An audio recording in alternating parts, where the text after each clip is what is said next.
المرسلين أما بعد فأعوذ بالله من الشيطان الرجيم بسم الله الرحمن الرحيم قال الله تعالى في القرآن المجيد سبحان الذي أسرى بعبده ليلا من المسجد الحرام إلى المسجد الأقصى الذي باركنا حوله لنريه من آياتنا۔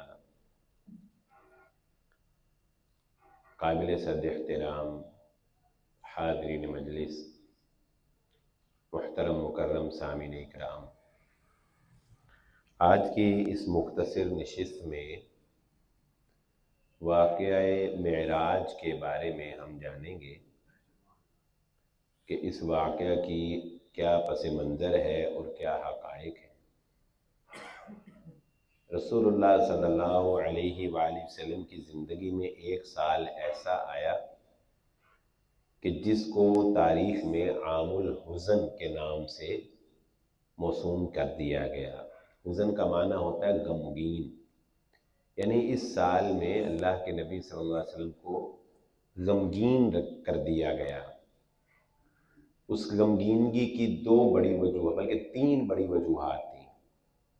پہلی وجہ آپ کی زوجہ محترمہ حضرت خدیجہ رضی اللہ تعالیٰ عنہ کا انتقال۔ دوسری بڑی وجہ آپ کے چچا جنہوں نے آپ کے لیے ایک ڈھال کا کام کیا، حضرت ابو طالب، ان کی وفات۔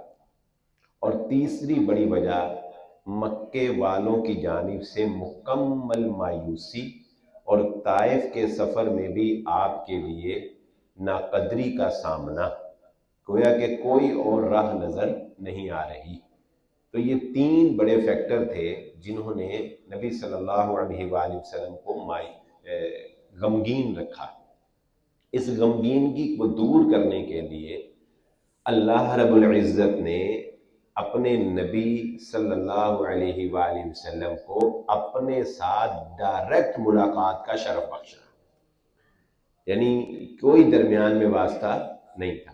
اور یہ ملاقات دیگر انبیاء کے مقابلے میں اس لیے ممتاز تھی اور اسپیشل تھی کہ اس ملاقات میں خود نبی صلی اللہ علیہ وسلم کو اللہ رب العزت نے اپنے عرش پر بلایا۔ وہ مقام کہ جہاں جسے سدرۃ المنتہا کہا جاتا ہے، سدرہ بیری کے درخت کو کہتے ہیں، اور منتہا کہ جہاں پہ اینڈ ہو جائے، تو عرش کے نیچے ایک بہت خوبصورت بیری کا درخت ہے۔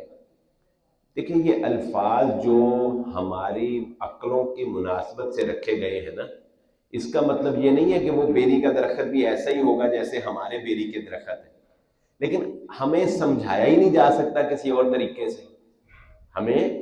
ہمیں کوئی اور، ہمارے دماغ نے چونکہ انہی درختوں کو دیکھا ہے تو ہم انہی کو دیکھ کے سمجھ سکتے ہیں، لیکن اس کا حسن اور اس کی خوبصورتی وہ وہاں جا کر دیکھنے سے ہی تعلق رکھتی ہے۔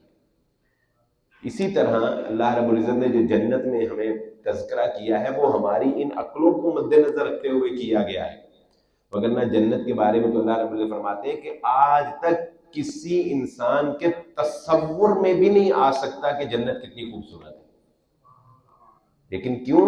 اگر ہمیں اس طرح بتایا جاتا تو ہم سمجھ ہی نہ سکتے، ہماری سمجھوں کو مد نظر رکھتے ہوئے بتایا گیا۔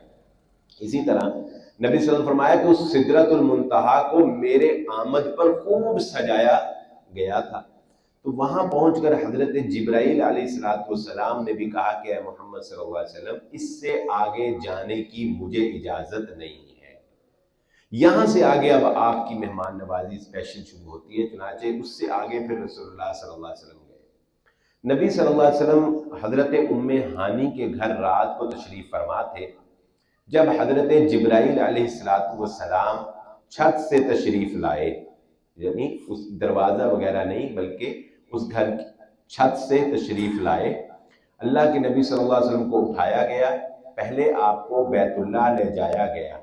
بیت اللہ میں آپ کا سینہ چاک کر کے اس آپ کے دل کو نکال کر آب زمزم کے ساتھ دھویا گیا اور آپ کے سینے میں آب زمزم سے واش کیا گیا، پھر اسی طرح سینے کو بند کر دیا گیا، اور وہاں سے پھر رسول اللہ صلی اللہ علیہ وآلہ وسلم کو براق نامی سواری پر، کہ جس کے بارے میں نبی صلی اللہ علیہ وسلم نے فرمایا کہ جہاں اس کی نظر جاتی تھی وہاں اس کا قدم پڑتا تھا، اس پر نبی صلی اللہ علیہ وسلم کو بیت المقدس لے جایا گیا۔ بیت المقدس میں رسول اللہ صلی اللہ علیہ وآلہ وسلم کے امامت میں تمام انبیاء اور رسولوں کو اور تمام فرشتوں کو اللہ رب العزت نے بیت المقدس میں جمع کیا، اور جبرائیل علیہ السلام نے ہمارے نبی صلی اللہ علیہ وآلہ وسلم کو کہا کہ آپ ان کی امامت کے لیے آگے تشریف لائیے۔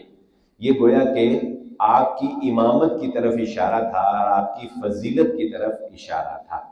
وہاں پر پھر رسول اللہ صلی اللہ علیہ وسلم کو شراب اور دودھ پیش کیا گیا۔ اللہ کے نبی صلی اللہ علیہ وسلم نے دودھ کا انتخاب کیا تو حضرت جبرائیل علیہ السلام نے فرمایا کہ آپ نے فطرت کا انتخاب کیا ہے، جو اللہ رب العزت انسان کی طبع کے مطابق ایک غذائیت والی چیز بنائی ہے۔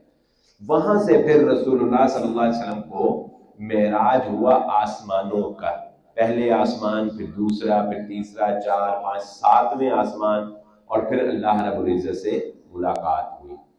نبی صلی اللہ علیہ وآلہ وسلم کو اس ملاقات میں 3 بڑے تحفوں سے نوازا گیا۔ نمبر 1، اللہ رب العزت نے 50 نمازوں کا تحفہ دیا، جو بتدریج کم ہو کے 5 نمازیں رہ گئیں، لیکن اللہ رب العزت نے فرمایا محمد صلی اللہ علیہ وسلم ہم اپنی بات کو ضرور بضرور پورا کرنے والے ہیں، آپ کی امت 5 نمازیں پڑھے گی، ہم انہیں ثواب 50 نمازوں کا عطا فرمائیں۔ پھر رسول اللہ صلی اللہ علیہ وآلہ وسلم کو اللہ رب العزت نے سورۃ البقرہ کی آخری 2 آیات جو ہیں یہ معراج کے موقع کے اوپر تحفے میں عنایت فرمائی۔ پھر حضرت ابراہیم علیہ السلام جب جانے لگے نا اللہ کے نبی صلی اللہ علیہ وسلم، تو حضرت ابراہیم علیہ السلام نے بھی فرمایا کہ محمد صلی اللہ علیہ وسلم اپنی امت کو جا کے میرا پیغام بتانا کہ جنت بہت خوبصورت ہے، یہاں کی مٹی بڑی زرخیز ہے، یہاں کے محلات بہت شاندار ہیں، تم سبحان اللہ و بحمدہ لا الہ الا اللہ اللہ اکبر پڑھا کرو، اس سے جنت میں شجرکاری ہوتی ہے۔ اور پھر ایک بہت پیارا تحفہ جو اللہ رب العزت نے اپنے نبی محمد صلی اللہ علیہ وسلم کو معراج پہ عطا فرمایا وہ کیا ہے کہ اے محمد صلی اللہ علیہ وسلم آپ کی امت کے لیے میری یہ بشارت ہے کہ جو بندہ آپ کی امت میں میرے ساتھ شرک نہ کرتا ہو میں اسے معاف فرما دوں گا۔ یعنی یہ اللہ رب العزت نے قرآن مجید میں بھی یہ بات ارشاد فرمائی۔ تو یہ 3 تحفے تھے جو اللہ کے نبی صلی اللہ علیہ وسلم کو اللہ کی جانب سے عطا کیے گئے، اور ایک بات جو حضرت ابراہیم علیہ السلام نے نبی صلی اللہ علیہ وآلہ وسلم کو بیان فرمائی۔ نبی صلی اللہ علیہ وسلم کو وہاں پر جنت بھی دکھائی گئی اور جہنم بھی دکھائی گئی۔ اللہ کے نبی صلی اللہ علیہ وسلم نے اس کے مناظر بھی بیان کیے ہیں جو ہمارے لیے ایمان افروز بھی ہیں، نصیحت آموز بھی ہیں۔ آپ نے فرمایا کہ میں نے ایک جگہ پر دیکھا کچھ لوگوں کو تانبے کے لمبے لمبے ناخن دیے گئے تھے، اور وہ ناخنوں سے اپنے چہرے اور اپنے جسم کے کھال کو کھینچ رہے تھے۔ میں نے جبرائیل علیہ السلام سے پوچھا کہ یہ کون لوگ ہیں؟ تو انہوں نے کہا کہ اے محمد صلی اللہ علیہ وسلم یہ وہ لوگ ہیں جو دنیا میں اپنے ہی مسلمان بھائیوں کی غیبت کیا کرتے تھے اور ان کی عزتوں کے اوپر حملہ کیا کرتے تھے، اپنی زبانوں سے جو لوگوں کی عزتوں کو تار تار کرتے تھے، آج ان کو اس سزا سے دوچار کیا گیا ہے۔ پھر رسول اللہ صلی اللہ علیہ وآلہ وسلم نے عورتوں کو مخاطب کر کے کہا کہ تمہیں چاہیے کہ زیادہ سے زیادہ صدقہ کیا کرو، میں نے جہنم میں تمہاری کثرت کو دیکھا ہے کیونکہ تم بہت زیادہ ناشکری کرنے والی اور زبان سے بہت زیادہ لان تان کرنے والی ہو۔ رسول اللہ صلی اللہ علیہ وآلہ وسلم کو جنت بھی دکھائی گئی۔ جنت میں جب آپ قدم رکھتے تھے تو آپ نے جبرائیل علیہ السلام سے پوچھا کہ جبرائیل یہ میں جنت میں جب چلتا ہوں تو مجھے ایسے لگتا ہے کہ جیسے میرے آگے بھی کوئی چل رہا ہے، میرے آگے بھی کوئی چل رہا ہے۔ تو حضرت جبرائیل علیہ السلام نے کہا کہ محمد صلی اللہ علیہ وسلم یہ آپ ہی کا وہ ادنا سا مؤذن جس نے امیہ کی غلامی میں کلمہ توحید بیان کیا تھا، یہ وہ حبشہ کا غلام بلال ہے، وہ زمین پہ چلتا ہے، آواز آپ کو جنت میں آ رہی ہے، اس لیے کہ اللہ رب العزت نے اس کو یہ اعزاز بخشا۔ جب حضرت بلال کو نبی صلی اللہ علیہ وسلم نے یہ بات بیان فرمائی نا اور پوچھا کہ بلال آپ ایسی کیا خاص کام عمل کرتے ہیں، تو انہوں نے فرمایا کہ اللہ کے نبی صلی اللہ علیہ وسلم اور تو مجھے کچھ یاد نہیں، لیکن یہ جب میں وضو کرتا ہوں تو وضو کرنے کے بعد 2 رکعت نماز ادا کرتا ہوں جسے تحیۃ الوضو کہا جاتا ہے، تو اللہ کے نبی صلی اللہ علیہ وآلہ وسلم نے ان کی اس بات کی تائید فرمائی، اور یہ تحیۃ الوضو نفلی طور پر ایک بہترین عبادت قرار دے دی گئی۔ اللہ کے نبی صلی اللہ علیہ وسلم فرماتے ہیں کہ مجھے جب میرا محل دکھایا گیا، یعنی نبی صلی اللہ علیہ وسلم کا جب محل دکھایا گیا تو فرماتے ہیں کہ مجھے میرے محل کے سامنے ایک بہت خوبصورت محل دکھایا گیا، تو میرا دل یہ چاہا کہ میں اس محل کے اندر بھی جاؤں اور دیکھوں کہ اس کی خوبصورتی کیا ہے۔ تو نبی صلی اللہ علیہ وسلم فرماتے ہیں کہ میں نے جبرائیل علیہ السلام سے پوچھا کہ جبرائیل یہ محل کس کا ہے، میرے محل کے سامنے یہ محل کس کا ہے؟ تو مجھے بتایا گیا کہ یہ آپ ہی کے امتی حضرت عمر ابن خطاب رضی اللہ تعالیٰ عنہ کا محل ہے۔ تو نبی صلی اللہ علیہ وسلم نے فرمایا کہ عمر مجھے آپ کی غیرت یاد آ گئی، میں اس گھر کے اندر داخل نہیں ہوں گا۔ یعنی بتانا یہ مقصود ہے کہ اگر گھر کے مرد غیرت مند ہوں تو اللہ تعالیٰ لوگوں کے دلوں میں حیا پیدا کر دیتا ہے۔ حالانکہ نبی صلی اللہ علیہ وسلم سے کس بات کی غیرت؟ حضرت عمر نے کہا اللہ کے نبی صلی اللہ علیہ وسلم آپ سے کیسی غیرت، اور وہ بھی جنت میں؟ رسول اللہ صلی اللہ علیہ وسلم نے فرمایا نہیں عمر مجھے تمہاری غیرت یاد آ گئی۔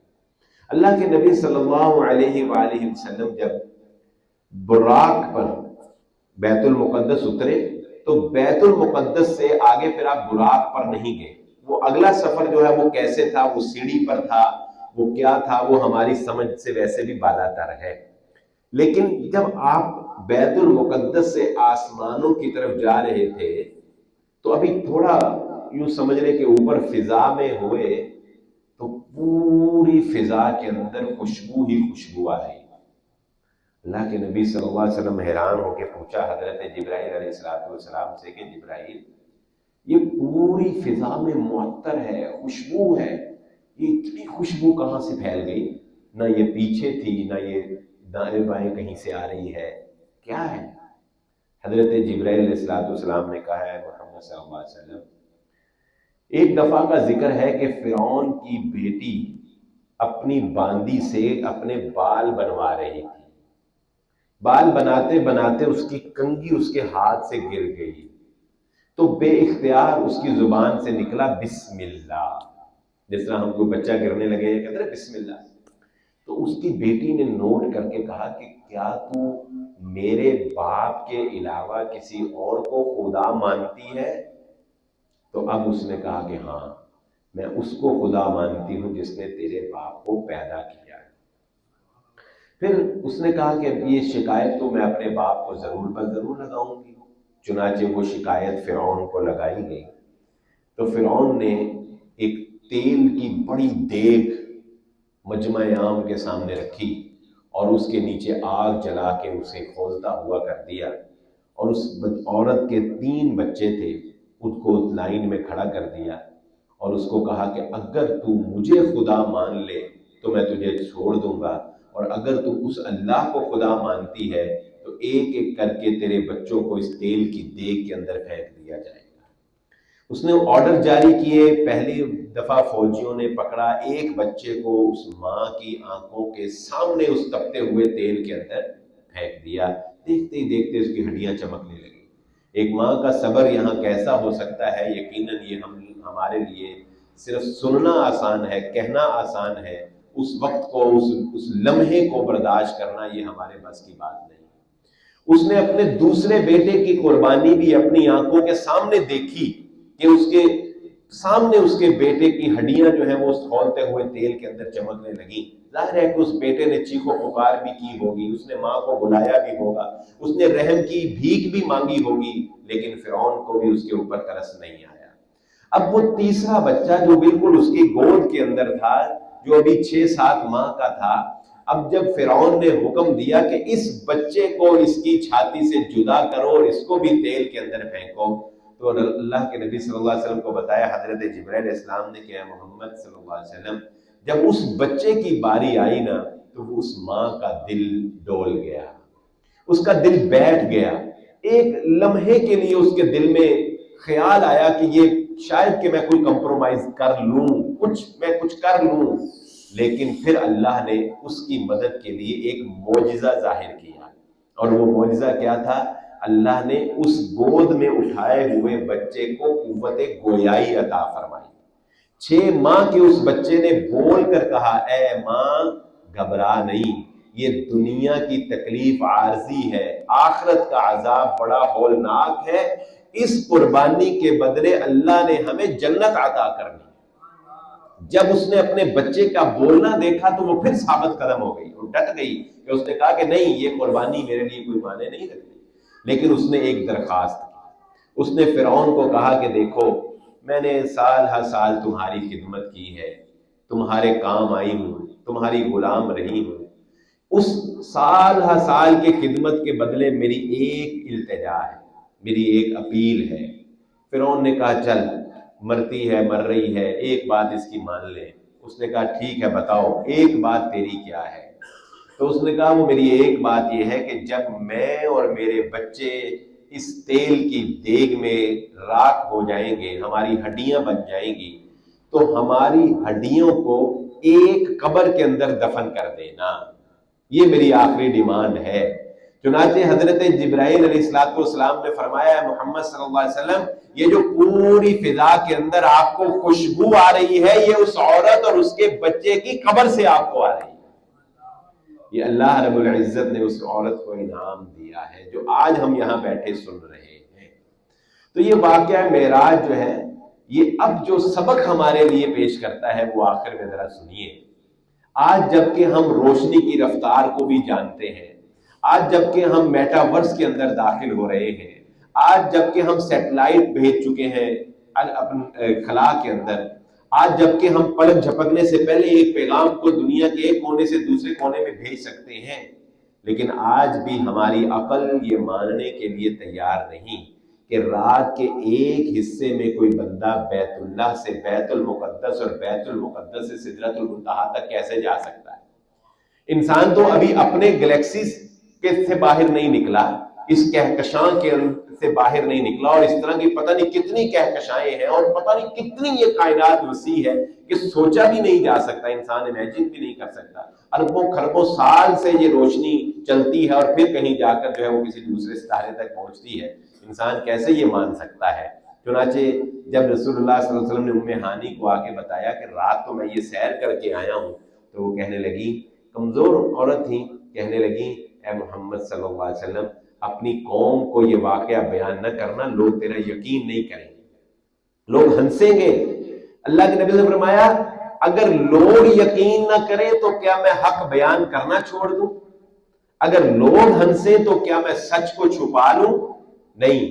آپ بیت اللہ میں گئے، ابو جہل اپنے سرداروں کے ساتھ بیٹھا تھا، آپ نے وہاں پہ کھڑے ہو کے قرآن مجید کی یہ آیات پڑھی، سبحان الذی اسری بعبدہ لیلا من المسجد الحرام الی المسجد الاقصی۔ وہ ابو جہل حیران ہوا، کہنے لگا محمد صلی اللہ علیہ وسلم جو تم بات کر رہے ہو یہ عقل مانتی ہے؟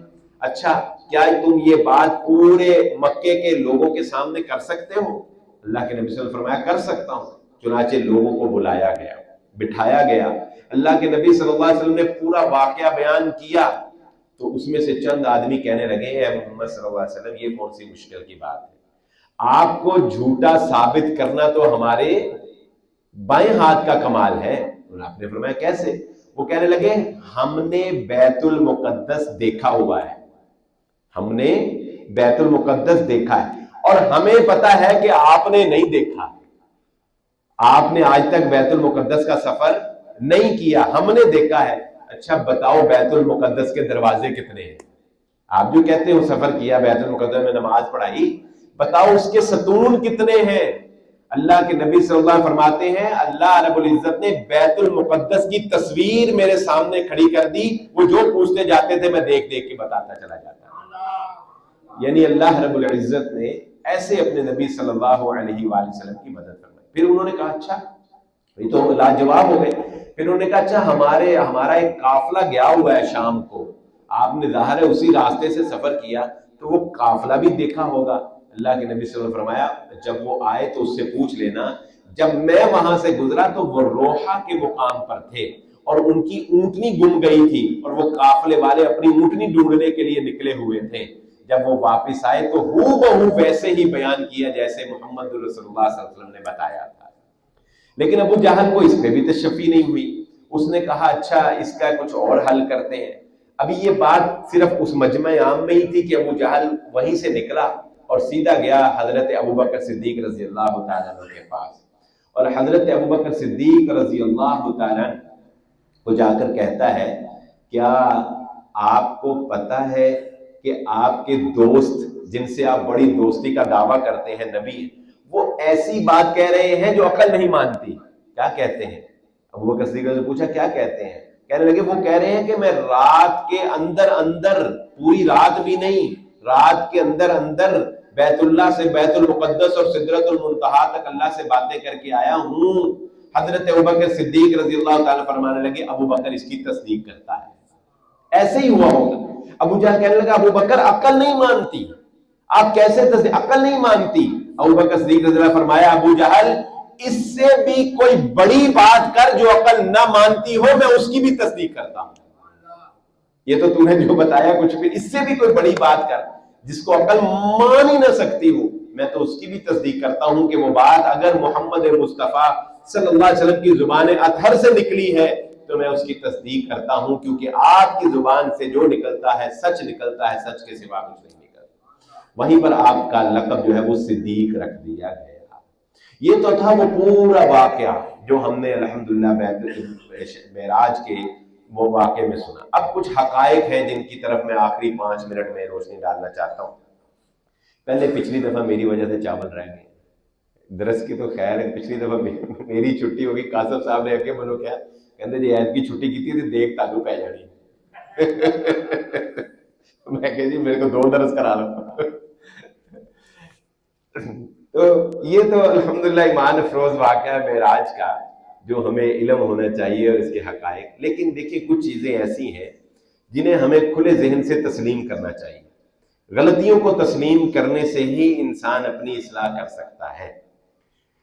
27 رجب کو معراج کا واقعہ ہونا یہ کسی بھی صحیح مستند روایت سے ثابت نہیں ہے۔ یہ کب ہوا اس کے بارے میں کوئی اتھینٹک بات ہمارے سامنے نہیں ہے، لیکن ٹھیک ہے اگر کوئی 27 رجب بھی کہتا ہے تو ہم اس میں کوئی مذائقے والی بات نہیں مانتے۔ لیکن دین کا ایک مزاج سمجھ لیں، یہ دین جو دین اسلام ہے نا، یہ تاریخیں یاد رکھنے کا دین نہیں ہے، یہ عمل کرنے کا دین ہے۔ جن راتوں میں عمل ہے وہ راتوں اور ان دنوں کا رسول اللہ صلی اللہ علیہ وسلم نے کلیئر بتایا ہے۔ رمضان کے آخری عشرے کی طاق راتوں میں لیلۃ القدر ہے، کلیئر۔ 9 اور 10 محرم الحرام کا روزہ رکھنا ہے، کلیئر۔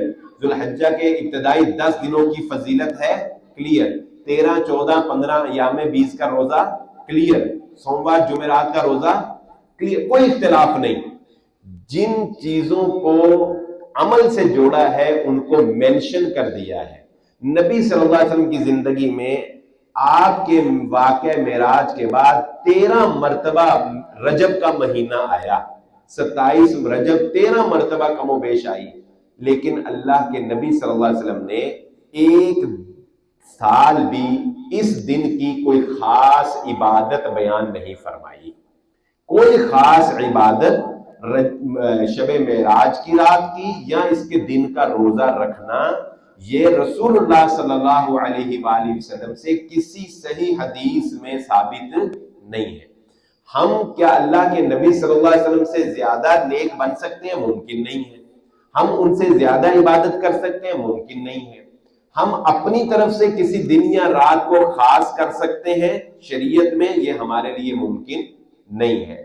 فضائل و مناقب جو میں نے آپ کے سامنے رکھ دیے معراج کے، ہمارے نبی صلی اللہ علیہ وسلم کی، وہ اپنی جگہ، لیکن اس دن کی کوئی خاص عبادت ثابت نہیں۔ دوسری بات یہ سمجھ لیجئے، رجب کے مہینے کے بہت سے فضائل بیان کیے جاتے ہیں۔ ایک اصولی بات ذہن نشین رکھ لیں اور کسی سے جا کے آپ تحقیق کر لیں، کسی سے جا کے پوچھیں، رجب کے پورے مہینے میں سوائے اس کے کہ یہ حرمت والا مہینہ ہے، آپ کو پوسٹیں آتی ہوں گی نا بڑی، جس نے رمضان کی خوشخبری دی، جس نے رجب میں یہ کیا، جس نے رجب میں وہ کیا۔ رجب کے مہینے میں سوائے اس کے کہ رجب کا مہینہ حرمت والا مہینہ ہے، اس کے علاوہ اس مہینے کی کوئی ایک بھی فضیلت رسول اللہ صلی اللہ علیہ وسلم سے ثابت نہیں۔ یہ تحقیق کریں میری اس بات کی، میں ادھر ہی ہوتا ہوں، اس بات کو پوچھیں لوگوں سے، جو آپ کو پوسٹ بھیجتا ہے اس کو پوچھیں کہ بھئی کہاں سے تم نے یہ ریفرنس لیا، کہاں سے تم نے یہ پڑھا، آپ کو پتہ چلے گا کہ حقائق کچھ اور ہے۔ تو دین جو ہے وہ انٹرٹینمنٹ کا نام نہیں ہے، دین انجوائمنٹ کا نام نہیں ہے، دین عمل کرنے کا نام ہے، دین سیکھنے کا نام ہے۔ واقعہ معراج ہمیں یہ بتاتا ہے کہ ہمارے نبی کی فضیلت کیا ہے، اور واقعہ معراج ہمیں یہ بتاتا ہے کہ دین کی کوئی بات اگرچہ ہماری عقل نہ بھی مانتی ہو، ہم نے اس لیے مان لینا ہے کہ ہمارے نبی محمد صلی اللہ علیہ وآلہ وسلم نے وہ بات بیان کی ہے، ہم اس لیے مسلمان ہیں۔ ہمارا یہ ایمان بالغیب جو ہے، غیب کے اوپر ایمان لانا، یہ اس بات کا متقاضی کہ ہم ان چیزوں کو بھی مانیں جو ہماری عقل، ہماری سمجھ سے بالا تر ہے۔ اللہ رب العزت سے دعا ہے اللہ ہمیں سمجھنے کی، عمل کرنے کی توفیق عطا فرمائے۔ وآخر الدعوانا الحمد للہ رب العالمین۔